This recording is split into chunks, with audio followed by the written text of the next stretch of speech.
The Persona 3 series of games began with the original release of the title in 2006, with subsequent releases and re-releases in the years that followed. There were many notable RPGs that came out that year, with Persona 3 being an example of one of the memorable additions to the genre, while developing a new formula for the Persona series as well. Despite the passing of time, regardless of which version you played or prefer, the story, themes, and cadence of Persona 3 is still impactful and relevant today. In this video, we'll explore the message behind Persona 3's story, characters, and how that's represented within the games.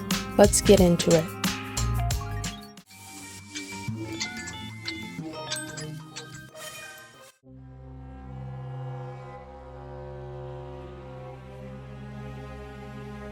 The game opens with the protagonist boarding the last train to their destination. Upon arriving late, they notice that the environment has changed. A green hue engulfs the area, and a golden moon fills the night sky. However, the protagonist isn't fazed by their abnormal surroundings. In fact, on Makoto's walk, he passed several life-size coffins lining the streets and sidewalks without fear or distress.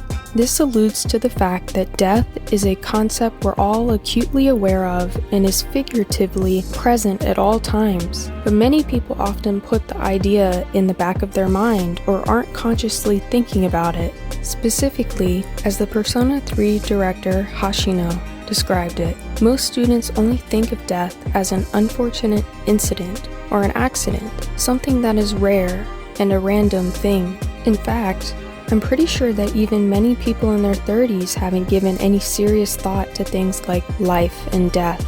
Our hope was that our younger players would, in fact, take something meaningful from the experience. That being said, the protagonist's stoic demeanor in this situation contrasts heavily with his teammate Yukari. For instance, she's deeply afraid of death, or more specifically, loss in general. Her father passed away due to mysterious causes when she was a child, while her mother was left alone to pick up the pieces and cope with her grief. These factors eventually led to not only the division of Yukari's family, but her fractured sense of self. She recoils at the idea of ghosts, is plagued by fears of losing those close to her, and imbued with unrelenting insecurities that often prevent her from forming solid bonds. So, when the first shadow attacks the team, despite her good intentions, she finds herself unable to fight and save Makoto because she's too afraid to pull the metaphorical and literal trigger, which represents everything she fears. In battle, the main characters use evokers, gun-shaped objects, to summon their personas, one's inner psyche. The shape of the evoker and the life-threatening gesture accompanied by its use are intentional plot devices. Both stand as a symbol of having the courage to accept death head-on, while constantly reminding the characters of their own mortality and its limits. Every night, the team repeatedly fend off monsters known as shadows with their personas and evokers, the ultimate goal being to rid the world of them due to their supernatural ties, which can bring about the end of the world. In the Persona series, specifically Persona 3 through 5, shadows generally represent the human subconscious and the hidden repressed self as described by psychologist Carl Jung. However, Persona 3 adds on to this description.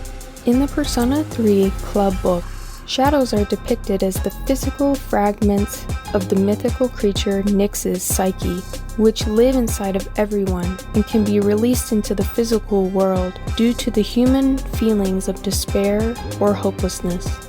Notably, Greek mythology is an important component of Persona 3 and its storytelling as well. The fabled Nyx is the female embodiment of the night and the mother of the personification of death, known as Thanatos. Thanatos being one of the many personas that Makoto has in his possession, and unbeknownst to him, was sealed away within him. The representation of Thanatos in Persona 3 is similar to its traditional mythos in some aspects, one being that he appeared to humans with the purpose of bringing them to the underworld when the life allotted to them had expired.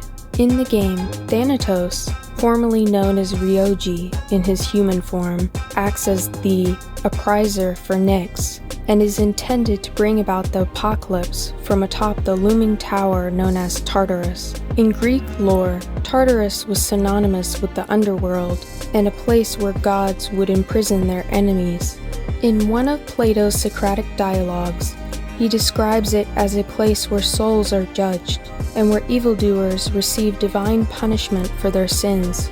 In Persona 3, Hell is quite literally a place on Earth due to the power-hungry Kirijo group's creation of the Dark Hour, which brought man closer to the monsters that reside within humanity and death that lurks within the tower.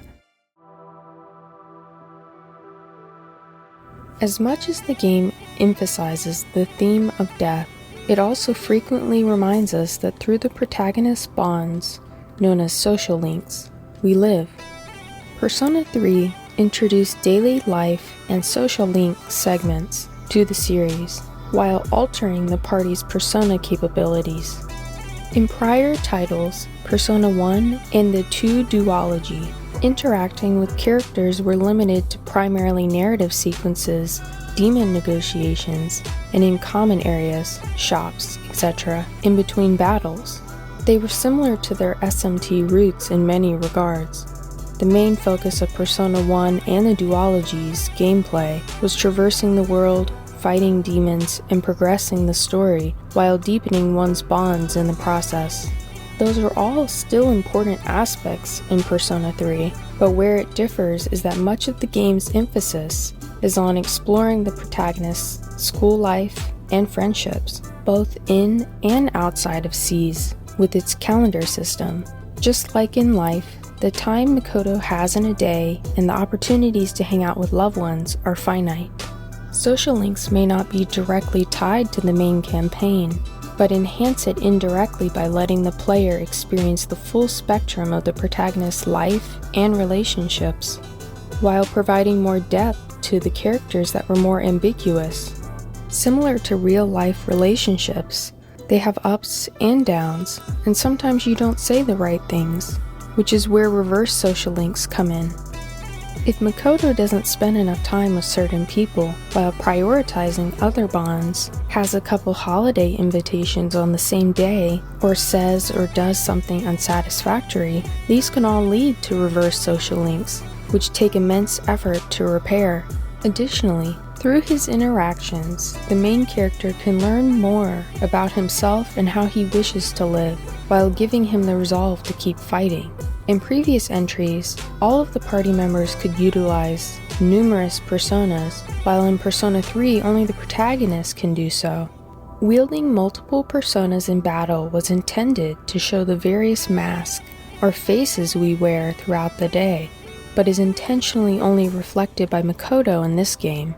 According to Hashino regarding this change, he stated, "The player needs to relate to the hero more than the other characters. It is completely reasonable to think that the other characters had various ones for when they were shopping, hanging out with friends, and doing a multitude of other things that the hero has absolutely nothing to do with. We just couldn't bring all of that into the mix." This gives the feeling that not only is Makoto an individual with his own pursuits, but that the team are individuals with their own lives outside of him. The aspect of their lives that unites the group is trying to dispel the shadows and being dorm mates, but aside from that, they have separate ambitions and unique struggles. For instance, Mitsuru, despite her strong and commanding exterior, is meek around her fiancé. She's stuck in an arranged marriage with him to appease her deceased parents and cement their legacy. Meanwhile, as mentioned earlier, Yukari struggles with the fractured relationship she shares with her mom and doesn't realize how much it hindered her other bonds. Many of these things the protagonist wouldn't be aware of unless he chooses to form social links with them outside of their required missions. Ultimately, all of Makoto's social links help make him a well-rounded character and enrich the lives of those whom he's closest to. Despite the adversity he faces throughout his journey and darkness strewn throughout, his friendships remind him, memento vivere, or remember to live.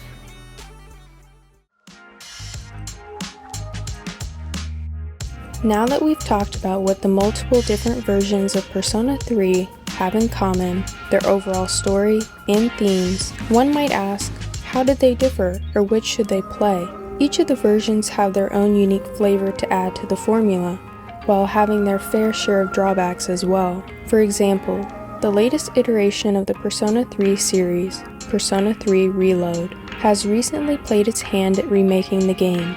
Some commend its changes, fully voiced social links, etc., while others don't like some of the choices made, the direction of anime cutscenes, etc. Ultimately, it is up to personal preference which game you will enjoy or not, and why.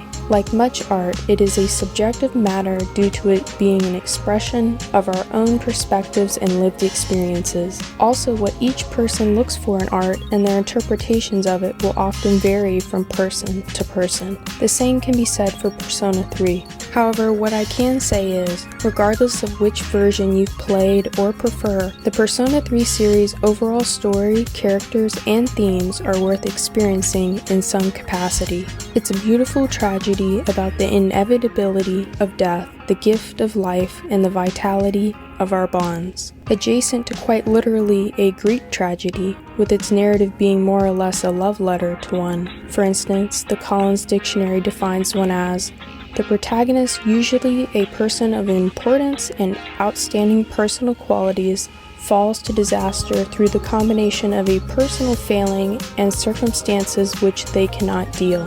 The same is mostly true of Persona 3's protagonist. The main character of the story does succumb to a fate that all humans are aware of, and eventually will face. But he or she willingly embraces it for the sake of others. He or she passes on with promises unfulfilled and words left unspoken. But the bonds that were forged will persist their own lifetime and expectations, because it is precisely through the protagonist's social links in life that they truly lived and will continue to live on in death.